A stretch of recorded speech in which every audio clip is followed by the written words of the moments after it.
Are you worried for your friends who have not taken that same leap that you've taken? I mean, Always. and don't say any names now because we don't want to single these guys Right. out, but you can picture in your head a couple of these guys that Sure. you're thinking about. Yeah. And I mean, are you worried they're going to hell? No question, especially when it comes to family members. There's no doubt about it. Very, very worried about it. And, I've done numerous things along the way to try to lead them down the path that I believe leads to salvation. But, many times to no avail. And how do those conversations go? Well, I think the one thing that I see more times than not, really with family and friends, is that all have been involved in a church. And so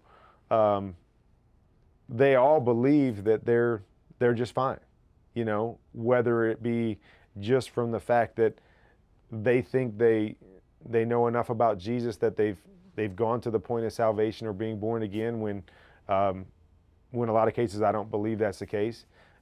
Whether it's they're so ingrained in the religious doctrine that I've lived a good enough life that that I'll be just fine. When it's all said and done, my goods will outweigh my bads, and God will let me in.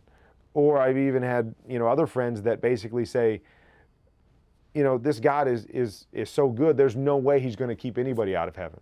So they take the religious perspective and place it into their lives, and they think they're just fine. And that's what worries me more than anything, is that I believe that I would rather have somebody that was completely lost, that had no idea, no religious background, and be able to work with them and try to lead them to Jesus, because there's more of an open slate.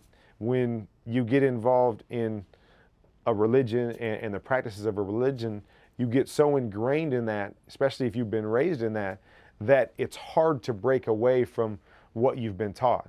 And that's where I was for a long period of time, that it was hard until some people basically hit me over the head.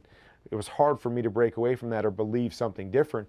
And that's what worries me about most of the people in my family and those close to me, is they've got that background and they think they've got it figured out, that they don't really have to do anything or change. And it's really, really hard to, break open the Bible and convince them of what I believe and what I believe the essence of salvation and Christianity is.